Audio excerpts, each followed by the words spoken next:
Lass enclosure hummed with artificial light. Inside, a strange environment mimicked Earth conditions, trees with green leaves, small shrubs, and a stream of clean water flowing through soft dirt. For most visitors to the grand galactic menagerie, this habitat seemed unremarkable compared to the spectacular alien creatures in nearby exhibits. But today, all eyes focused on the newest addition. "Look at it moving on just 2 legs. How odd," whispered a small alien child.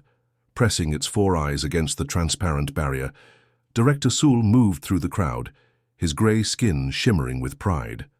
The capture team had delivered this specimen 3 days ago, and already it was drawing larger crowds than any other exhibit in the Eastern Wing. "Ladies and gentlemen," Sul announced through the translator device hanging from his neck, "I present to you the most dangerous predator from the backwater planet Earth, a human." Inside the enclosure, the human male sat quietly on a rock. His name was Bak, though none of the aliens knew this. He wore the simple clothes the handlers had given him after taking his original garments for study. Unlike the other new specimens who typically spent their first days in panic or hibernation, this one seemed unusually calm, carefully studying his surroundings. "Is it really dangerous?" asked a visitor with tentacles where arms should be. "It looks so soft and fragile." Sul's mouth parts clicked with amusement. "Do not be fooled by appearances. Our research shows these creatures have conquered their entire planet through cunning and violence. They are remarkably adaptive and can survive in nearly any environment." Head researcher Jin approached, carrying a datapad filled with readings. "Director, the specimen's brain activity is fascinating. The patterns are unlike anything in our database." "Perfect. That will make a wonderful addition to our promotional materials," Sul replied. Inside the habitat, Bak noticed the group of aliens studying him. Their voices came through the transparent wall as strange sounds, but he recognized the tone of excitement. Captivity wasn't new to him. Before being taken by the alien ship, he had spent 3 years in a prisoner of war camp. He had learned then that survival meant patience and observation. Bak turned away from the crowd and began examining the plants in his enclosure. Using his fingers, he tested the strength of branches and the sharpness of stones. The aliens murmured with interest as they watched him methodically collect materials. "What is it doing?" a visitor asked. "Tool-making behavior," Jin explained. "Common among primitive species." In the back of the crowd stood Tok, a junior keeper with purple skin and large, thoughtful eyes. Unlike the others, he noticed something in the human's movements that troubled him. The specimen wasn't randomly collecting items, it was testing, each one with purpose, as if following a plan. "Director," Tok said quietly, "perhaps we should increase security on this enclosure." Sul dismissed the concern with a wave of his hand. "Unnecessary. The barrier is impenetrable to all known species." As night fell and the visitors departed, Bak sat in the growing darkness. He knew they were still watching him through hidden cameras. He had spotted 5 of them already. Carefully, he arranged the stones he had collected into a pattern that looked random, but actually mapped the locations of each observation device. In the control room, Jin studied the human's readings while drinking a nutrient solution. Fascinating creature. Its brain never seems to rest even during sleep cycles. "Primitive brains often show unusual activity," Sul replied dismissively. "The novelty will wear off soon. Prepare the specimens for the special demonstration tomorrow." When all the staff had left except for a single night guard, Bak moved to the far corner of his habitat. There, hidden by a small bush, he began working on a simple tool, a sharp stone tied to a strong branch with plant fibers. Not a weapon, but something that might help him understand the technology that kept him imprisoned. In his quarters, Tok couldn't sleep. Something about the human troubled him. He accessed the security feed on his personal device and watched as the human methodically tested different points along the barrier, seemingly measuring its dimensions. There was purpose in those movements, intelligence beyond what they had. Classified him as, "This isn't normal animal behavior," Tok whispered to himself. Meanwhile, Bak had discovered something interesting, a small flicker in the barrier field when he touched a specific point with his stone tool. A weakness, perhaps, or simply a diagnostic response. Either way, it was information, and information meant possibility. As the artificial night cycle continued, Bak lay down to rest, but his mind remained active. Tomorrow would bring new observers, new patterns to study, and new opportunities. He had survived worse situations than this zoo. The aliens thought they had captured a simple creature. They didn't realize they had brought in someone who had spent his entire life learning to adapt and overcome. Director Sewell's final instructions echoed through the night shift staff communication system. Prepare the human for testing tomorrow. I want to see what this species is truly capable of. Little did Sewell know, Bak was already testing them. The morning crowd pressed against the transparent barrier, eager to see the humans' first public feeding time. 14 days had passed since Bak's arrival at the Grand Galactic Menagerie, and his exhibit had become unexpectedly popular. "Back up, please," announced Keeper Tok through the translator. "The specimen may display aggressive behavior during feeding." Director Sewell stood nearby, mandibles clicking with satisfaction. Attendance figures had doubled since the human's arrival. The crowd hushed as a small opening appeared in the habitat ceiling. A container descended slowly, filled with various Earth foods the research team had synthesized based on their limited knowledge. Bak watched the container's descent with careful eyes. Unlike the other exhibits who rushed to their food, he waited until the delivery system retracted before approaching. He examined each item methodically before selecting anything to eat. "Why is it so cautious?" asked a young visitor. "Predator instinct," explained Sewell. "Always suspicious of traps." What the director didn't understand was that Bak wasn't looking for traps in the food. He was studying the delivery mechanism, noting how the barrier field adjusted to allow objects to pass through. Every system had rules, and every rule could be used. In the 2 weeks of his captivity, Bak had established a routine that seemed to satisfy his keepers. He exercised at specific times, ate regularly, and showed interest in the simple puzzles they provided to test his intelligence. The Tsins aliens believed they were observing him, but Bak was studying them just as carefully. "The specimen has learned the color code system," reported Jin during the afternoon staff meeting. "It correctly sorts objects by color categories 93% of the time." "Impressive for a primitive species," replied Sewell. "Increase the difficulty." Tok shifted uncomfortably in his seat. "Director, I believe we're underestimating this creature's intelligence. Yesterday, I observed it creating a drawing in the dirt, a crude but recognizable map of the Eastern Wing layout." Sewell dismissed the concern. Coincidence, pattern recognition doesn't indicate true intelligence. But Tok wasn't convinced. That night he stayed late, reviewing security footage. The human's behavior showed clear purpose.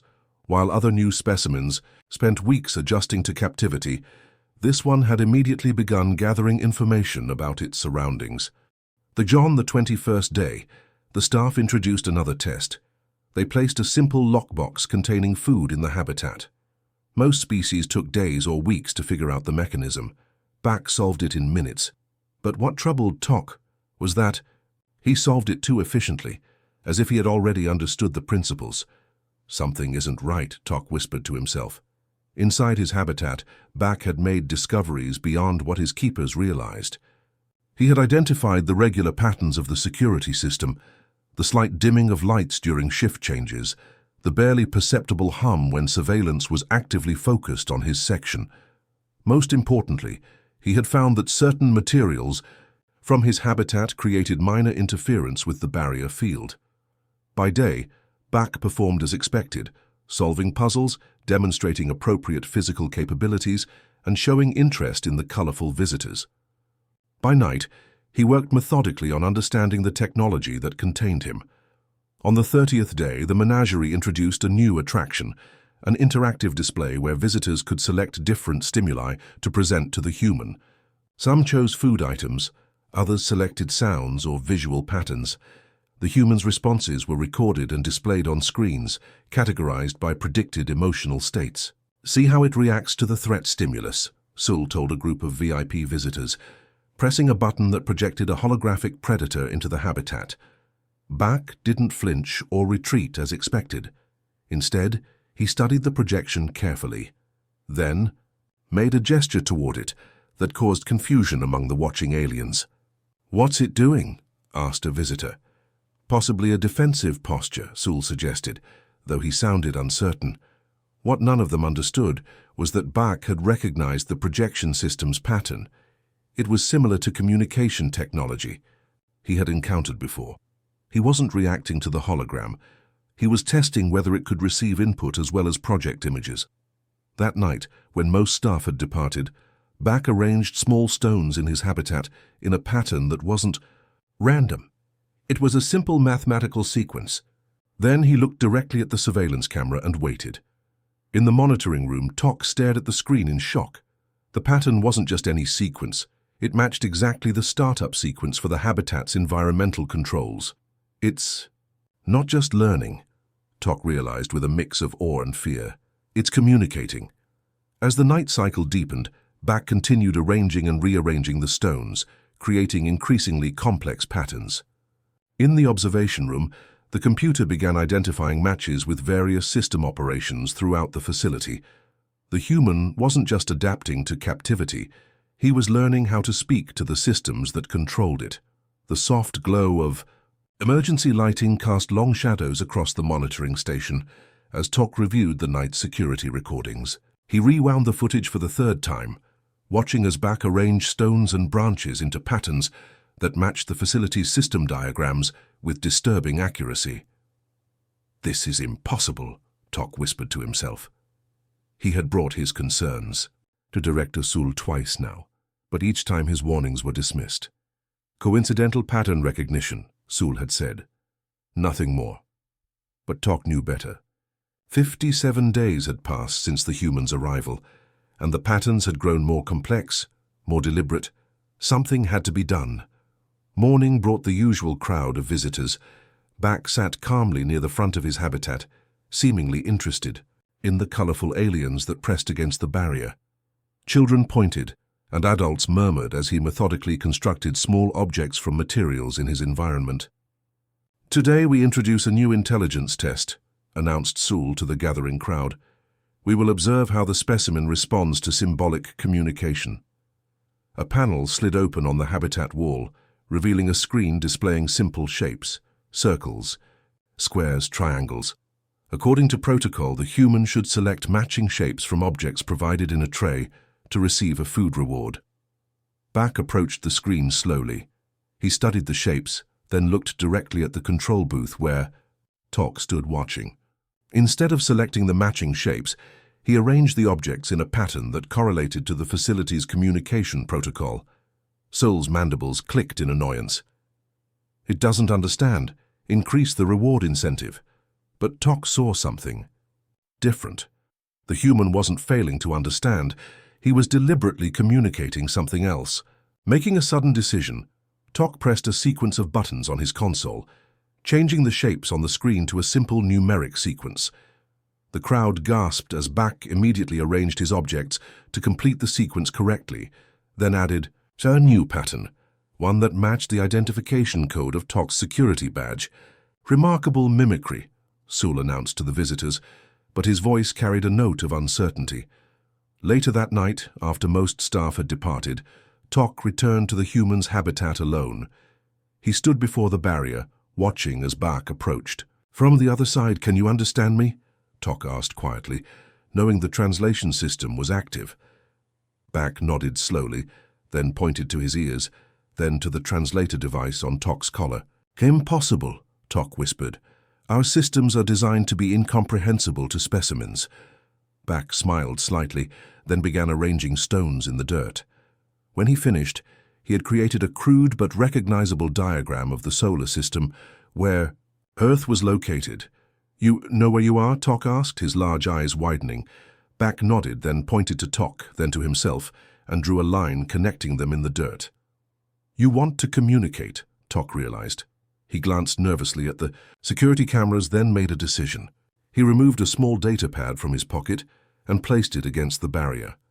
The pad contained basic information about the menagerie systems, nothing classified, but enough to establish whether true communication was possible.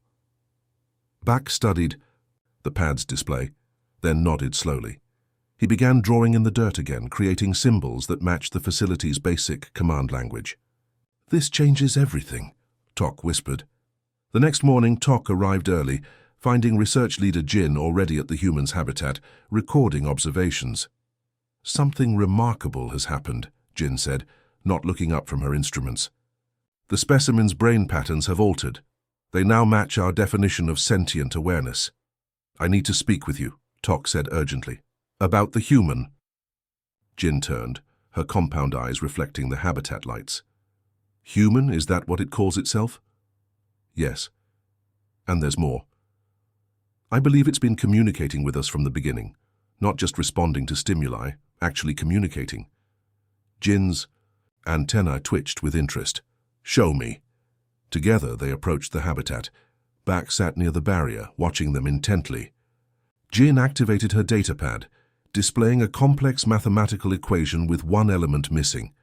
Bak studied it briefly, then arranged stones to show the correct solution. "Remarkable," Jin whispered. "But this could still be pattern recognition, not true understanding." In response, Bak began creating a new pattern in the dirt. Not a mathematical sequence this time, but a simple message in the facility's basic command language. "I am not animal. Humans have language. Humans build cities. Humans travel space." Jin's exoskeleton paled. "This is unprecedented. We need to tell Director Sul," Tok insisted. "No," Jin replied, suddenly cautious. "Not yet. The implications, the ethical violations if this creature is truly sentient. Sul would suppress this discovery rather than risk the menagerie's reputation." Inside the habitat, Bak watched the two aliens confer. He had spent nearly 60 days learning their language, their technology, and their weaknesses. Now, finally, he had found allies who recognized him as something more than a specimen. That night, after the facility had quieted, Jin and Tok returned. Jin carried a more advanced communication device, which she carefully passed through the small feeding port into the habitat. "If you truly understand us," Jin said, "then we need to learn about you, about humans." Bak took the device, his fingers moving expertly across its surface as he began to tell them about Earth, about humanity, and about how very mistaken they had been to classify his kind as merely interesting animals. The meeting room fell silent as Jin finished her presentation. The holographic display showed brain activity patterns from Bak, alongside established sentience markers for recognized intelligent species. "The evidence is conclusive," Jin stated, her voice steady despite Director Sul's growing agitation. "This human meets all our criteria for full sentience. Its neural patterns show complex problem-solving, abstract thinking, and self-awareness." Sul's mandibles clicked rapidly, a sign of extreme distress among his species. "This is absurd." The survey team classified Earth organisms as pre-sentient. "The survey was flawed," Tok added, stepping forward with a datapad. "Based on Bak's information, humans have developed space travel, complex social structures, and technological civilizations. They communicate through over 7,000 different language systems. 10 senior staff members exchanged troubled glances. If Jin's assessment was correct, the Grand Galactic Menagerie had committed a serious ethical violation by displaying a sentient being as a zoo specimen. "I want to see this communication myself," Sul demanded. The group moved to the observation room overlooking Bak's habitat. Through the barrier, they could see him sitting calmly, waiting. Jin activated the communication system. "Bak, can you demonstrate your technological knowledge for Director Sul?" Bak nodded and began arranging materials he'd collected from his habitat. With precise movements, he constructed a small device using metal fragments from his food containers, plant fibers, and stones. When completed, the device emitted a soft humming sound. He had created a crude but functional power generator. "Impossible," whispered one of the senior keepers. Sul's color darkened. "This proves nothing. It could be mimicry without understanding." "Then explain this," Jin replied, activating the translator. "Bak, can you tell us about your world's energy?" "Systems," Bak began speaking, his words translated into the alien's language. He described fusion power, solar collection arrays, hydroelectric systems, concepts that matched advanced technologies used throughout the galaxy. "How many humans exist?" asked Tak. "Approximately 8 billion on Earth," Bak replied through the translator. "Plus colonies on our moon and Mars." The room erupted in shocked murmurs. Sul raised his appendages for silence. "If what you say is true, why hasn't your species made contact with the galactic community?" "We are still developing our interstellar technology," Bak explained. "The ship that took me was the first alien vessel we've encountered." A troubled expression crossed Sul's face. "This creates complications. It creates legal obligations," corrected Lim, the facility's legal advisor who had been summoned to the meeting. "If this creature represents a sentient species, we are required by Galactic Charter to initiate proper diplomatic protocols." Sul turned away from the habitat viewport. "We will need verification. This could be an elaborate deception." "I anticipated your concern," Jin replied. She displayed new data on the screen. "I've compared Bak's DNA with the biological samples collected by the survey team. They match species patterns across Earth. Furthermore, I found this." The screen showed images of Earth cities, space stations, and communication arrays, all captured by the original survey team, but misclassified as anomalous natural formations. "The survey team made a critical error," Jin continued. "They scanned for energy signatures matching our technology. Finding none, they concluded Earth housed no advanced civilization. But humans developed along different technological paths." Sul's body language showed growing alarm. "The specimen must remain contained until we verify these claims. No word of this leaves this room." Later that night, after the facility had quieted, Tok returned to Bak's habitat alone. "They're debating what to do with you," he told Bak through the translator. "Sul fears scandal if the public learns we've been displaying a sentient being." Bak nodded. "What will happen? Best case? They acknowledge the error and initiate proper first contact protocols with your planet. And worst case?" Tok's color paled. "They might deny your sentience and classify the evidence. Your existence here is valuable to the menagerie. Some would prefer to maintain the current arrangement." Bak's expression remained calm, but his eyes hardened. "There's something you should know about humans, Tok. We don't accept captivity well." The next morning, visitors gathered for the human exhibit's special demonstration. Sul had scheduled an elaborate show to reinforce the human's classification as an interesting but non-sentient creature. "Today we demonstrate the specimen's problem-solving abilities," Sul announced to the crowd. But as the habitat lights brightened, gasps spread through the audience. Bak had used materials from his habitat to create a detailed model of what was clearly a spacecraft. Beside it, he had written in large symbols, understandable to most galactic species, "Humans are people, not animals." Visitors muttered in confusion. A child pointed and asked, "Can it write? Does it think like us?" Sul quickly ordered the habitat barrier to be dimmed, obscuring the view. "Technical difficulties," he announced. "The exhibit will reopen shortly." But it was too late. Visitors had captured images with their personal devices. By midday, the pictures had spread throughout the local information networks with a troubling question: was the Grand Galactic Menagerie displaying a sentient being? As security personnel rushed to control the situation, Bak sat calmly in his habitat, watching the chaos unfold. The revelation had begun, and there would be no containing it. Now alarm signals wailed throughout the Grand Galactic Menagerie. Red emergency lights pulsed in rhythm with the piercing sound. Visitors hurried toward exits, while security personnel rushed in the opposite direction. "Containment breach in Sector 7, shouted a voice over the facility's communication system. "Director." Sul stormed down the corridor, his normally pale skin flushed dark with anger. "How did this happen?" he demanded of the security chief running alongside him. "Unknown, Director. The habitat barrier simply failed." They reached the human exhibit and stopped abruptly. The transparent barrier that had contained Bak for 93 days now displayed a jagged opening. Inside, the carefully crafted Earth environment was empty. "Find it," Sul hissed, "before anyone learns what's happened."